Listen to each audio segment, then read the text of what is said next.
After a rude interruption called World War II, America's hot rodders got back to their quest for speed with a passion. Under the guidance of Wally Parks and his newly formed National Hot Rod Association, car clubs sprung up all over the country. Organized drag racing came about as an activity for those clubs, the perfect alternative to the dry lake beds along the place to let her rip. First, it was abandoned airstrips, then facilities built especially for this burgeoning sport. The first national championship was held at Great Bend, Kansas in 1955. The drag racing explosion was on. Today, less than 30 years later, NHRA drag racing is truly major league sport. Over 600,000 people attend the 12-event Winston National Championship Tour. Untold millions more view at home on national television. In the next 90 minutes, we're going to thrill you, chill you, and maybe move you a bit emotionally. Hair-raising crashes, heart-stopping finishes, record performances, impossible dreams accomplished. It's all part of the Decade of Thrills from Diamond P Sports.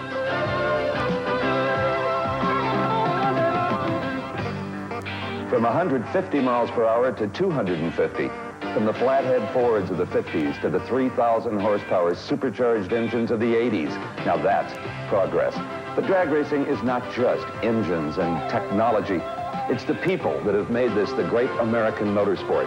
And who better to share this retrospective look at a decade of thrills than a man who has given us so many of them. Four-time funny car world champion, the first into the fives, the first to hit 250. My friend Don the Snake Prudhomme. Hi, Steve. Welcome.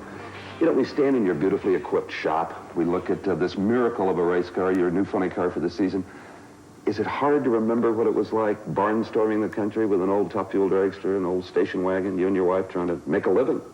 You know, I was thinking back when you talked to me about this show and brought back a lot of wonderful memories. And in those days, yes, I remember quite well. It was a lot of fun. It seems like it was just yesterday when it all happened. Was there a particular moment in time when all of a sudden the fog lifted and you thought, this is more than just a sport. This could be a life's work. It's more than just a sport to me. It could be my livelihood. Yes, there was for me. I was painting cars in my dad's shop, and I was drag racing on the side, and did a little street racing, but we're out at the drag strip and racing around, and I was painting cars during the week, and it came to where I was making a little bit of money in the sport. I couldn't believe it. You know, it was trophies, and all of a sudden there was a little money, and I thought to myself, I'm not going to have to paint these cars anymore. That's my new job in life. But it's grown even beyond your wildest expectations. Oh, it has, Steve. Yeah, the memories are tremendous out there. It's a lot of fun to do. We're going to be reliving a lot of those memories today, Don, for you and drag racing fans everywhere. The most important ingredient in the decade of thrills, the ultimate drag racing experience, has got to be performance. And the major breakthroughs in the Top Fuel Eliminator category have come from one man, Gary Beck. In 1983, the Winston World Finals at Orange County International Raceway, Gary Beck improved on his own world record with a 5.39 second elapsed time. He was the first into the 560s, the 550s, the 540s, and here you see that historic 5.39. Everybody in the drag strip knew it was an incredible run, but not until the scoreboard read out did we really come to grips with a 5.39. But it shouldn't have been too big a surprise because earlier in that 83 season here at Gainesville, Florida, Gary ran a 5.44, at that time the quickest ever. Jeb Allen was the first to feel the impact of Gary Beck's newfound performance when in 1981, Jeb came to the Winston World Finals, again at Orange County Raceway, with what appeared to be a lock in the World Championship. All he had to do was to win here in the first round, and he would go home with $40,000 in bonus money. Dwight Salisbury, trailing all in the far lane, drives around Jeb Allen. Allen apparently had problems and was out of competition here in the first round. And Don Prudhomme, that has to be a frustrating experience when all you had to do was go another couple hundred feet and win it all. Yes, but Jeb lost his blower belt, and that, of course, quit turning the supercharger and lost all power of the engine, and that's it for Jeb for the day. What does it feel like in the car, Don, when that blower belt comes off? Well, it's completely out of your control. You're going along, you're making good power, you feel as though you're ahead of the guy, and in Jeb's case, he was, and all of a sudden, boom, it's just out of horsepower, and the man drives around you, and you're just helpless. Well, I was down at the far end of the racetrack, Don, but Jeb Allen had no interest in talking to me at this particular moment. $40,000 was within his grasp, and right now I would think, I hope he hasn't written any checks on that already, because there's a guy named Gary Beck that could just pick his pocket. He's completely frustrated. He's worked all year for this moment. He's out first round. I feel sorry for him. This is a year's work for the man. Jeb quickly became the most interested spectator in the racetrack, as here he watches Gary Back, the only driver who could take the World Championship away from him, defeat Shirley Muldowney. Jeb wishes right then that it had gone the other way. Gary Back, slowly but surely earning more points round by round. Now it's time for the finals. The mathematicians tell us Gary Beck must win this race, set top speed and low elapsed time of the event. He's up against the surprising Dwight Salisbury, who has hole shotted his way into this final round. Jeb Allen, his wife Cindy, looking on. The entire season has come down to the final race of the year and the last pair of cars. Gary Beck in the near lane. Dwight Salisbury always looking for the hole shot in the right-hand side. He's got 3 in a row here today. It is Gary Beck launching first. Gary Beck off first. Salisbury falls behind. Gary Beck across the finish line wins the race, but suddenly everybody's attention is shifted to Dwight Salisbury, Don Prudhomme. He apparently has blown an engine in a ball of fire. Yes, he has. Dwight was putting it all out that day, running as hard as he possibly could, and he just didn't have enough to put out Beck. Beck was tremendous. Well, Gary Beck gets low ET, but misses top speed by 2 miles an hour. The World Championship belongs to the Allen family as Jeb and Cindy celebrate. And certainly Gary Beck has a fine day at the racetrack. A new national record. Dwight Salisbury, who had to have felt some of the heat from that fire, even though the engine is behind him. Safety safari right there to cool him down. Don Prudhomme, let's take another look, especially at Dwight Salisbury in that far lane. Dwight's shaking the tires a little bit here, and he's falling behind, as you can see. As he's going down the course, the engine was all used up. He just didn't have any more. But the bad part here in an incident like this is that the fire wants to come forward on the car, as you'll see. It comes into the cockpit area because it's a still area on the machine. And then as the fire goes, the oil goes away and fuel goes away, it goes out. And it wasn't really that as dangerous as it looks for Dwight. Well, fortunately for Dwight, he was on one of the longest racetracks in the country, Orange County Raceway. Even with the parachute burned off, Dwight Salisbury says, "I've had enough of this," and just grabs the brake, slides the car to a stop. But the 81 World Finals contributed even more to the decade of thrills.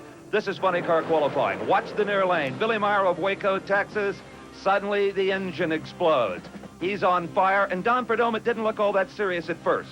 At first it isn't, but all of a sudden it just keeps building, pumping out more oil and fuel over the body. And these funny cars, as you know, they're enclosed, and they keep burning easy. So Billy Meyer right now is concentrating on trying to get out of that car. The NHRA Safety Safari right on the scene, cooling off car and driver. Billy Meyer is okay. Billy taking some oxygen right now, but appears to be in pretty good spirits. Billy, are you all right? Oh, yeah, I'm fine. I just got a little warm. Didn't appear to want to go out. No, it didn't. I won, though. So. Billy Meyer is, you can see, in very good spirits, considering you can see his mustache is a bit singed. Billy, can you come back in competition? I don't think so. Our other body's in Waco, so, I mean, it would be, too hard.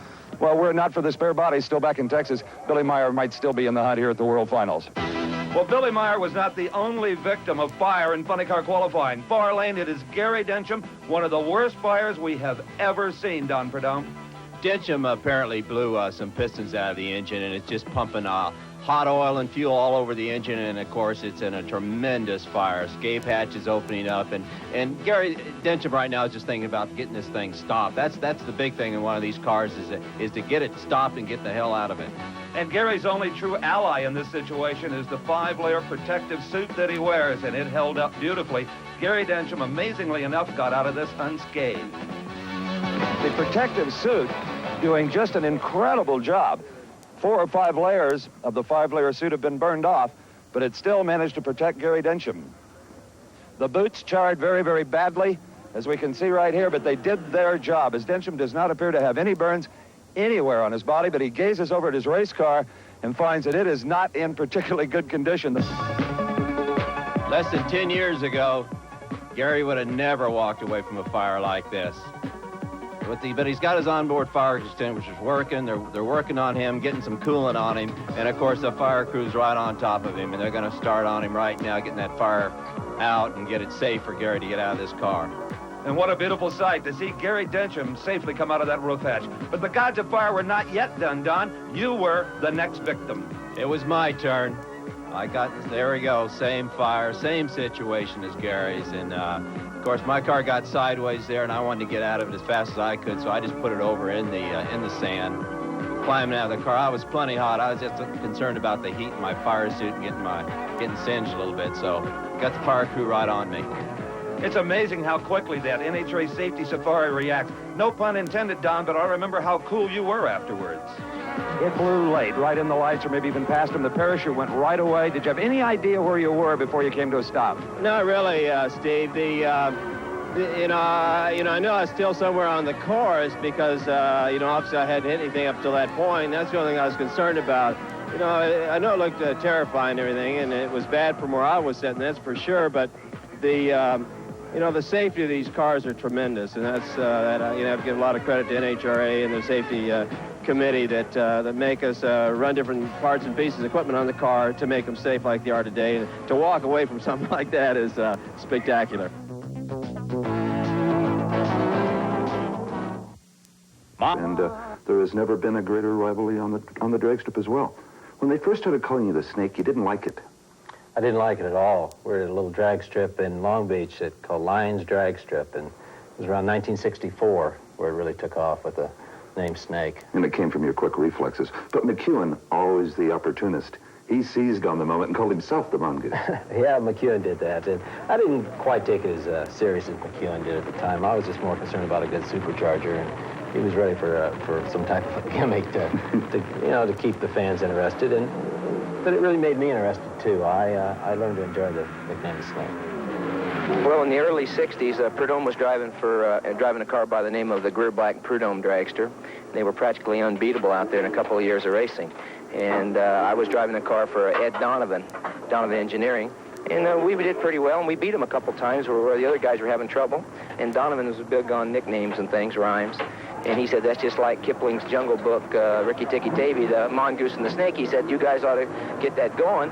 Nicknames don't make horsepower, though, Steve. Of the hundreds of times that you two went to the starting line together, one stands out, the final round, the U.S. Nationals. Yes, that was quite a tense moment. McEwen was running fairly well, and we were running awfully good. And I really had the race in the bag. And just for some reason, that car struck the tires and put me out of the race, and I really followed him all the way down. Well, to all of us who know you and Tom, we knew what a special moment that was, that final round, because Tom had lost his young son, Joy, a couple of weeks prior to leukemia. And I realized what a bond there was between you two guys at the far end, because you were the first person there. You beat me to congratulate you. Yeah, it was quite a moment. As you well know, Steve, I hate losing a drag race, and especially to McEwen. But at that particular time, it just something that seemed like it just had to be for him to win that event and to beat me in the last round. And I had to congratulate him. It was a special moment. For all of us. Don Prudhomme, concerned about even the guy that beat him, his friend, Tom the Mongoose McEwen. The Snake hates to lose. A very competitive person. But if anybody had to win, he wanted it to be Tom McEwen. A very emotional moment down here.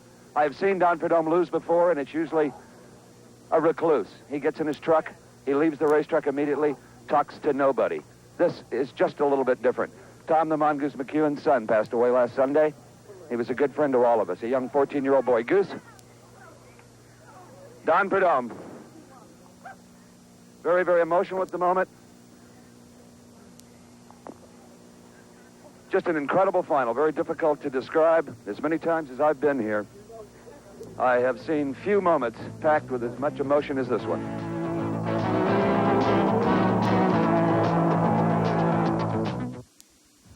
Our competition, winning the world title, back in '75 with the trusty old Barracuda.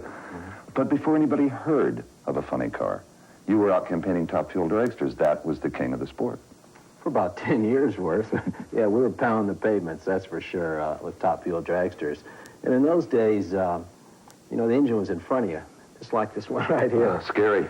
Yeah, I've kept this car. It's because it's been really good to me. We won the Indy Nationals Raceway Park 2 years in a row with this car, and it's just something I've always liked to go around. Who could ever forget the last time you won it in the final round against Jim Nicole, one of the most emotional and spectacular moments that I can recall in this sport?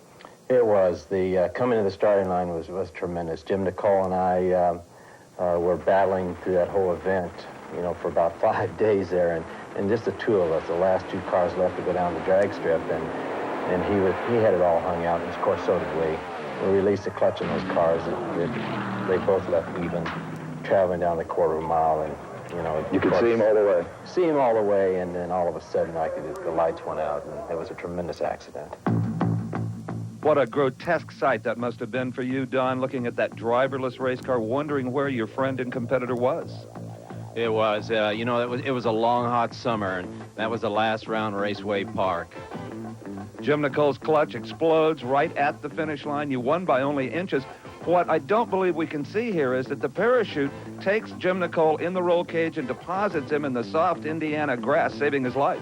It sure did, and, of course, at the time where I'm sitting in the car, it looks like I would never see Jim Nicole again. Well, what should have been a thrilling moment, winning the U.S. Nationals, had to be badly tarnished here looking at this. Yeah, that spray gun was looking pretty good to me at that time. I was thinking about actually quitting the sport, as you know. I think I'm quitting.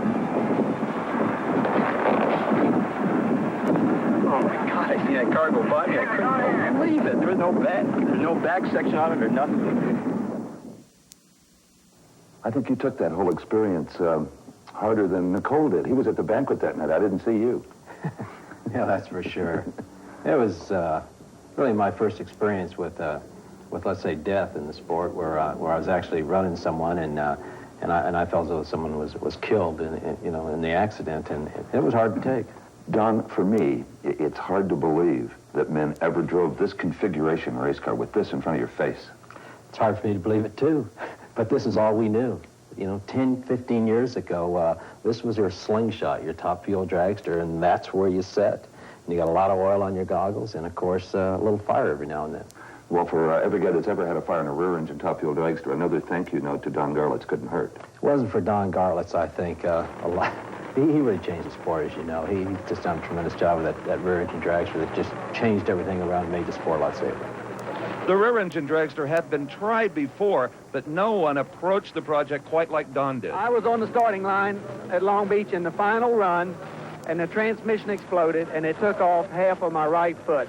Well, I lay in the hospital in Long Beach, California for 8 weeks, and I vowed that I would do something about this problem. So I put together on paper this rear-engine car that I thought would work. Got out of the hospital, I built the car, I debuted it at the Winter Nationals. 71 at Pomona, won the event.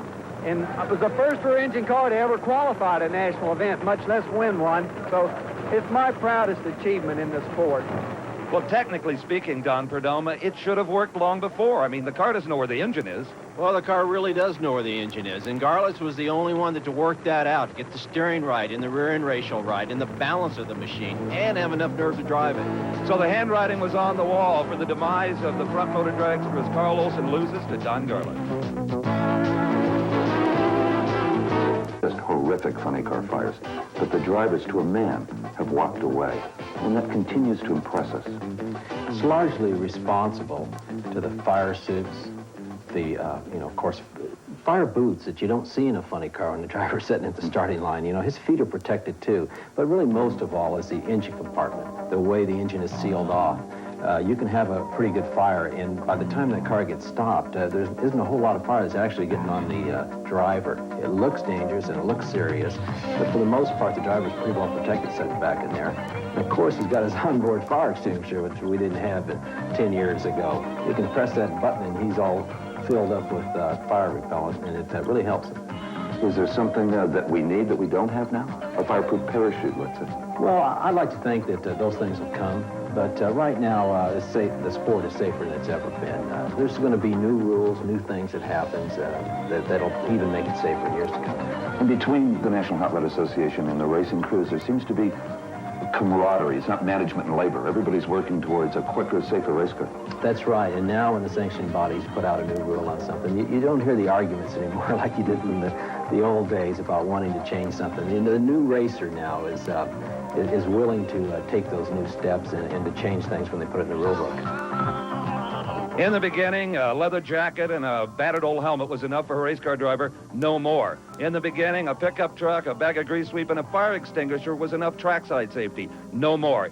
The new breed is well-equipped and well-trained. Every time the funny car drivers suit up, So does a member of the NHRA Safety Safari in this special suit. Aluminized boots, a 3-layer suit, a sock for his head, a helmet to go on over that, and somehow the thought of a funny car fire is just a little less terrifying, knowing that Ronnie Wilson could go in and get the driver out. And there was a moment at the 1978 U.S. Nationals when we thought we might need Ronnie Wilson in his chrome suit. In the far lane is Trip Shoemake from Phoenix, Arizona. A nice pass, but suddenly we have ignition, Don Prudhomme. Why would it come so late? Well, he running out the last light. He was trying to get everything out of the car he could, and it was just a little bit too far and caught some pistons and caught a fire. The Safety Safari, the ambulances were ready to roll the instant they saw fire on that car. It is bouncing here. Yeah, and what's scary in a situation like this, as you notice, it burns the chute right off the car. So therefore, the driver doesn't have any way to stop the car besides the rear brakes. And it's trying to melt the tires, boil the brake fluid. Nothing's going right for Trip Shoemake on this one. He's trying to get into a slide right now to get it stopped. He wants out of that car. And this is why anytime the funny cars start, so do all of the emergency trucks. They are poised and ready. The aluminum-suited man in the back wasn't needed in this particular instance, and Trip Shoemake got out of the car to race another day.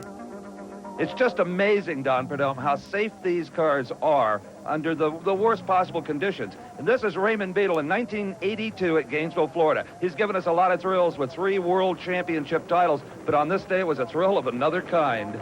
Beadle's really tough. He's the guy that put me away, that took away the world championship from me and went on to win 3 consecutive world championships. This particular race, he's up against Al Segrini. It was in round 1, Gainesville, Florida. Watch the blue car, the famed Blue Max. Suddenly it turns right. Beadle may be overcorrect, and he's on his top. Oh, that's in trouble right there. But driver that he is, and as good as he is, he kept his cool, got the car back under control, and he's just as safe as can be right now. Now, I've never believed that people came to a racetrack to see somebody get hurt, and that proves it right there. Look at the ovation for Raymond Beadle as he crawls out of that race car. And, you know, I've seen this 100 times, but I can't wait to see it again. One of the most incredible incidents in drag racing history, and certainly worthy of being in our decade of thrills. Beadle waves him off. I'm all right. It's okay. Yeah, he just gathering his thoughts together right now, trying to figure out what the heck happened. I think it caught him as much a surprise that it did the fans. And if I know Raymond Beadle, right now he's taking a mental inventory of what parts he has in Dallas, Texas, and how soon he'll be back on the track. Snake, what happened here? It just got away from him. I think he got into a little bit of tire hop, and the car got sideways. They're running the front end light on the car, and it just got the air underneath it, just like a Grand National car will do. It spun upside down and connected with the guardrail. Well, the roll cage took a good shot right there and held up. Sure can, but these cars are quite strong. They're like a Grand National car. If you get too much air underneath them, get that front end too high, you're gonna get upside down. The amazing thing, watch this, is as soon as all 4 wheels are back on the ground, and maybe before Beadle is back driving the car. Probably a little lady luck was with him right now, I'd have to say. He could have went the other way and went over the rail, but fortunately everything caught him just right there and actually put him right back over on his side of the track where he started out. And Don, I think they continued to race this car while they were building a new one. They sure did. They went back to Texas and put on a new body.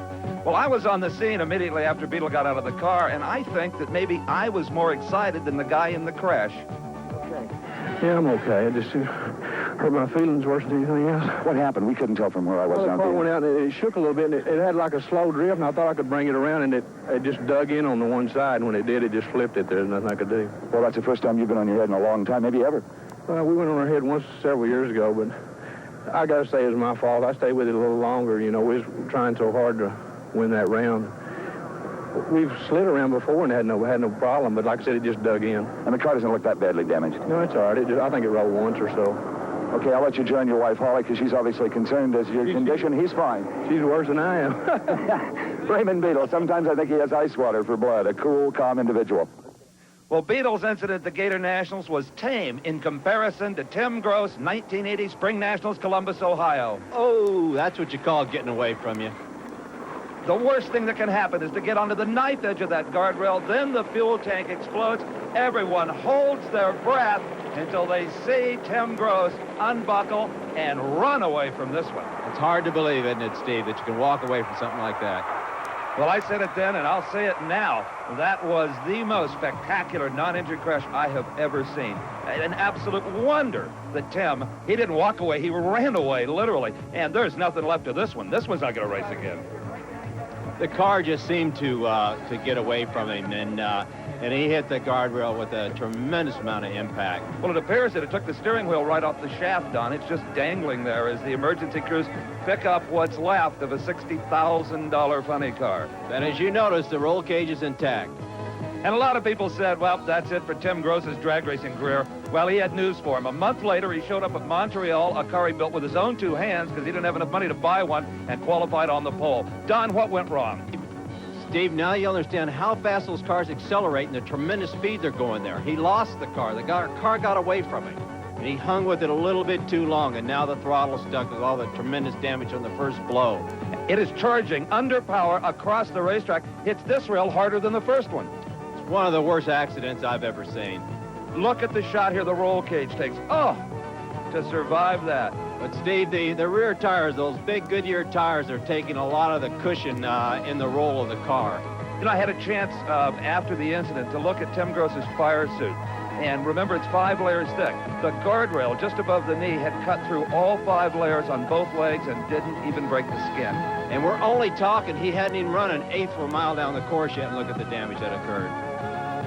Don, I was just on the other side of that fence with our Diamond P cameras, and I would tell you, from the time the parts quit falling till Tim got out, you could have heard a pin drop. 50,000 people held their breath for this moment, and then they let him hear it. Well, Tim, amazingly enough, other than a ripped fire suit and a little spot on your finger, you look hale and hearty.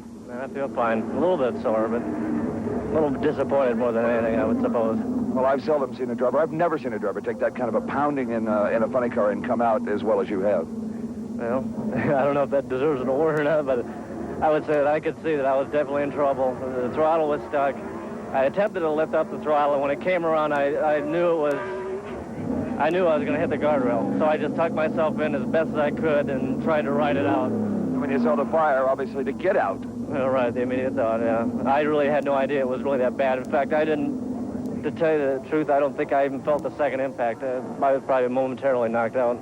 Well, just that you're standing here talking to me says a lot about the rules and the car builders. Definitely for the safety, yeah, because really the whole back half of the car stayed completely intact. Those rear tires are definitely a cushion, added security there. So, as it rolled over and it was on the rail, with the way the rules are set up, of course, I was completely covered. Well, Don, we're so fortunate that our decade of thrills has been accompanied by a decade of dedication to safety. Men like Tim Gross and Raymond Beadle, and yourself even, testament to that. Minor annoyances now and again. Ask Connie Coletta.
And the only injury in all of that was to Shirley's foot.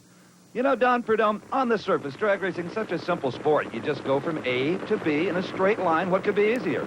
Not so easy, Steve. You're sitting there with 2,500 horsepower under your foot. And when that light changes, believe me, it's a ride in itself. I believe I know the fellow in that yellow car. Yes, and unfortunately, I tagged the guardrail there. The car went into a shake, and next thing I knew, I was up next to the guardrail. My wife, Lynn, was a little upset, as you can see. Well, considering, Don, that it was the U.S. Nationals, the most important drag race anywhere on this planet, and that you wrinkled up your brand-new Pepsi Challenger, you got out okay and were in a better mood than I expected when I finally caught up with you in the pit area after this incident. It's been a long time since you've made contact with anything like that. Yeah, it has, but, when you're at the Indy Nationals here and you're running all out and trying to beat guys like Beadle and Bernstein and so on, I mean, you got to step on it, and, this is for keeps. Your wife, Lynn, seemed concerned. She thought maybe you ought to be checked. You feeling all right? I'm just fine. She's hit me harder than this.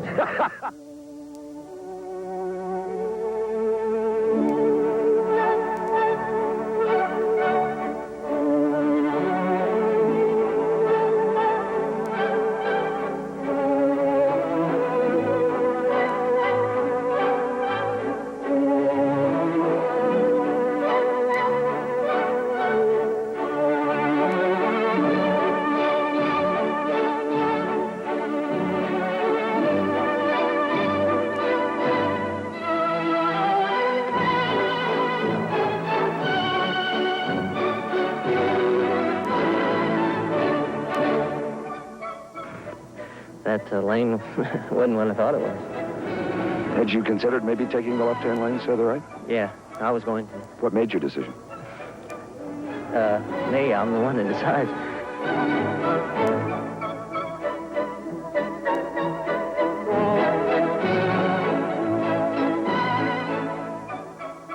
I feel responsible as a driver for not keeping it straight. I mainly feel bad for Mark.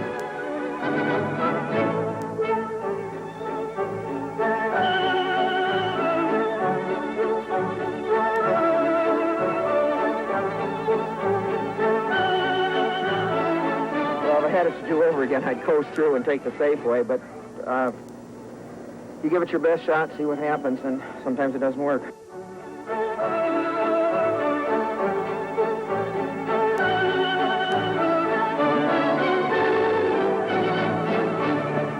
Don, Raymond Beadle in the blue car told me after this what looks like a chicken incident with Billy Meyer, all he could think of was, Lord, don't change the rules on me now.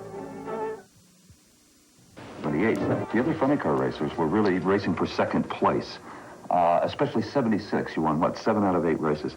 Can you reveal to us now the secret? It was really a matter of the fuel system in those days. Instead of just buying it off the shelf like everybody else did, we worked hard at it, did a lot of fuel work, flow work, and put us ahead of the pack.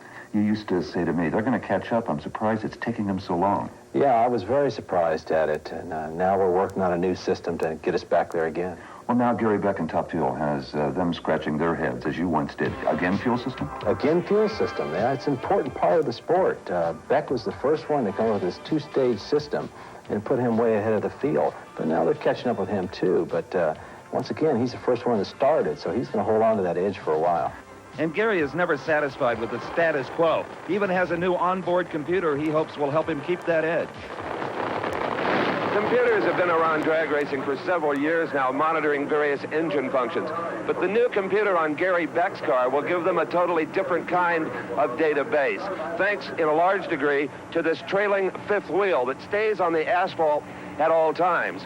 This, coupled with a sensor at the front of the motor on the crankshaft and a sensor on the drive shaft where it comes out of the transmission, is going to give them some answers to questions that were previously unanswerable.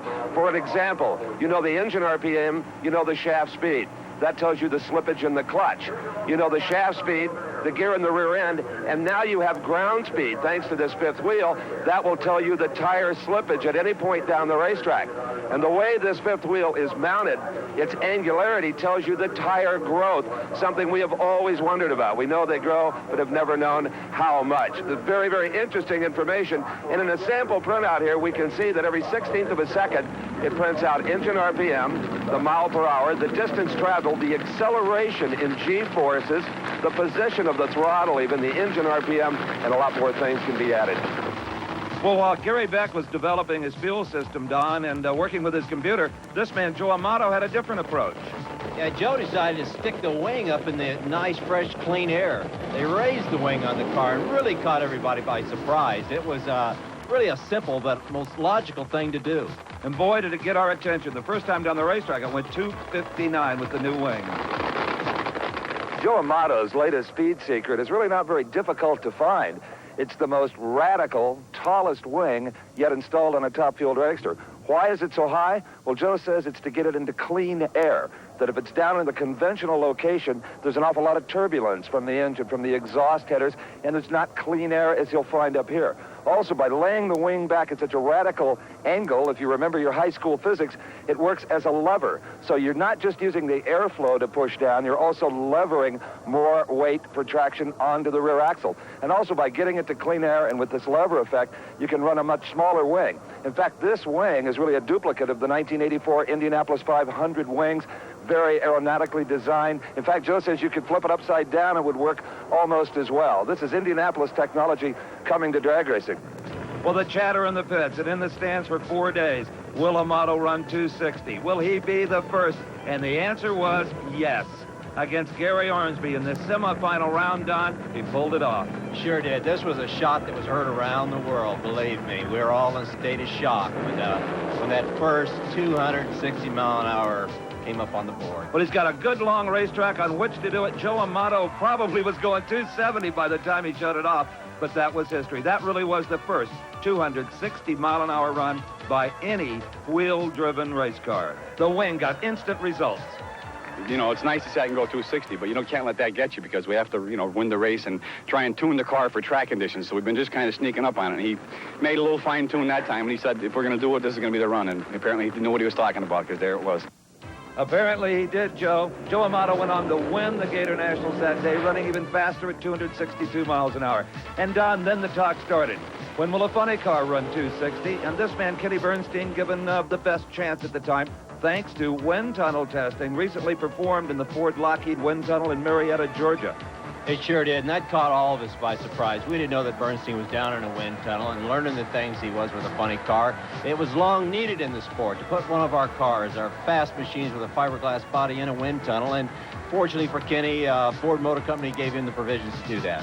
And the results were instantaneous. The wind tunnel told the Budweiser King crew to put that lip around the front of the spoiler there, Don, to clean up the air, to streamline the fender wells, to close off the side windows, completely encase that car in plexiglass. No open windows whatsoever on the machine. John Collins was in the opposite lane, and little did he know at this time that he was going to be on the losing end of history, because the wind tunnel developed Ford tempo body on Kenny Bernstein's Budweiser King. Well, let's watch and see it unfold. In the middle of the racetrack, the car is awesome. It's very impressive. The car stuck well, and what was equally impressive is that there was no smoke out of the car. The car was clean and dry, which is an impressive run. 260 miles an hour. Kenny Bernstein did it just 1 hour after Joe Amato and Top Fuel. 260? It sounds like science fiction. It's getting that way, isn't it? I'm telling you, I don't know where it's going to stop. It's just going to get better. Let's hope the winning doesn't stop for the Budweiser King and Kenny Bernstein. Here comes a crew that is second to none right now in funny car racing. Still cannot believe what they saw on the scoreboard. 260 miles an hour. Scene. Gary Beck's 530s, your own 560s with a funny car. Joe Amato, Kenny Bernstein breaking that magic 260-mile-an-hour barrier. But it seems, even though you try to do everything right, that sometimes the best equipment money can buy is stretched to the breaking point.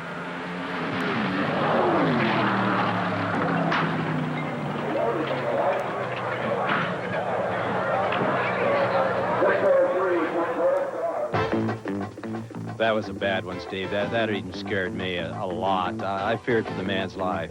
This is Mike Dunn, qualifying for the 83 World Finals at Orange County Raceway. Straight, strong, no sign of any problem. Then suddenly, the car from this angle literally vaporizes.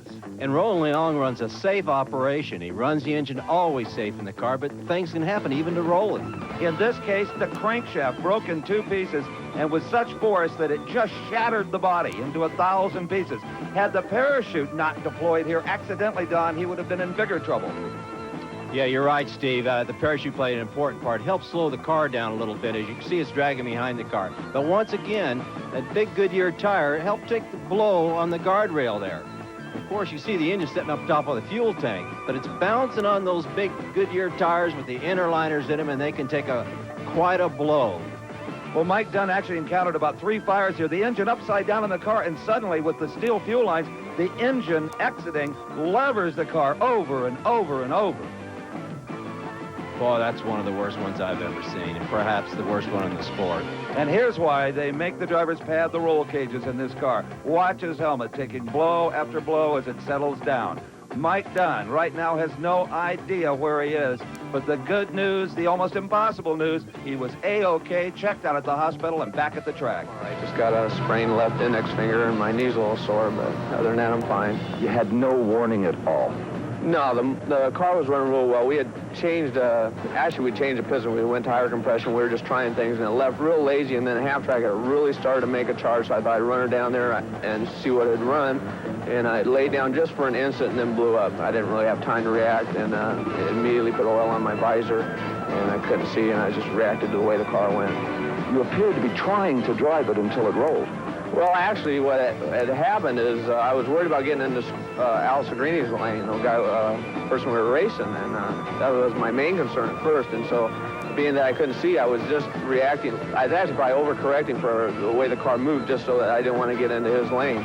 And evidently what happened is the motor went over on top of the fuel tank and then went off the side of the tire, and that's what rolled me. I thought I'd went off the side of the track and hit something. That's what rolled me, because it wasn't really that far out of control at that time. And on the first roll, the roll bar hit as hard as it possibly could have. Oh, yeah, it definitely hit hard. Luckily, nobody home up there, so it didn't hurt me up there any. It says an awful lot for the men that make the rules. Oh, yeah, definitely. I'm living proof of how safe these things are.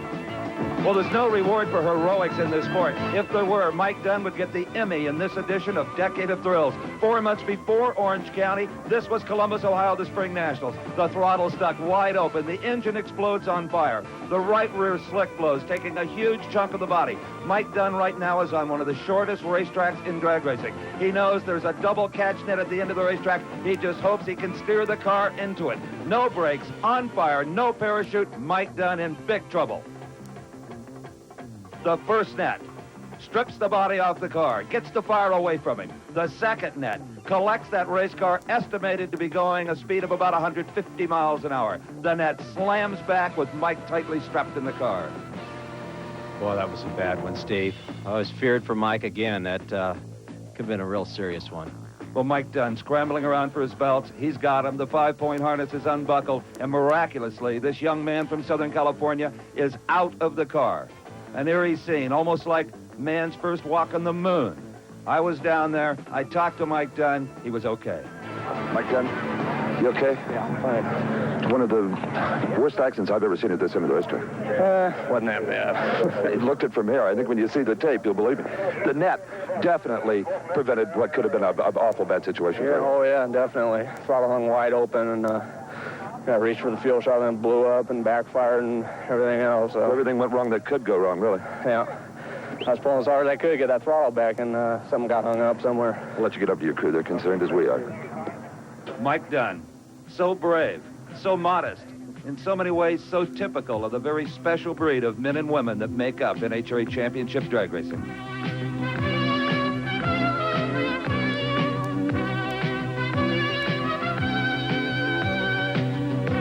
I think so. What do you think, Ryan? Who's going to win, Snake or Chi-Town? Chi-Town.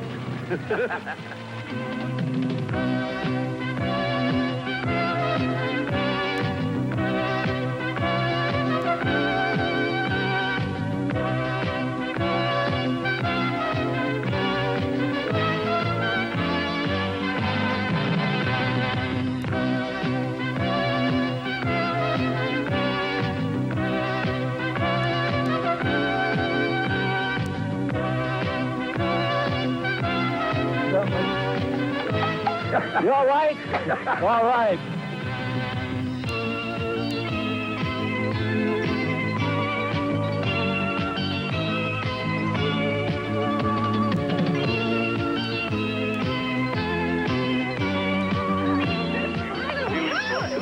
You told me to do it, they did it for you.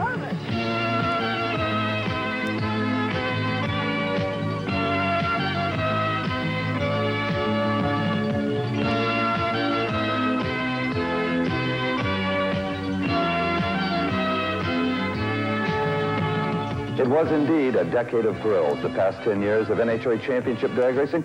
It had just about everything you could want. Drama, excitement, explosive action, unheard of performance. The veterans like Don Prudhomme are still out there doing what they do best, winning drag races. But there's some young lions that are starting to nip at their heels. Which brings me to my final question for you. How much longer are you going to drag race? I still enjoy it, Steve. That's the key.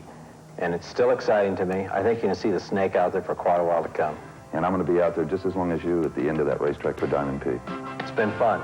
Thank you a lot. For my friend Don Prudhomme, this is Steve Evans.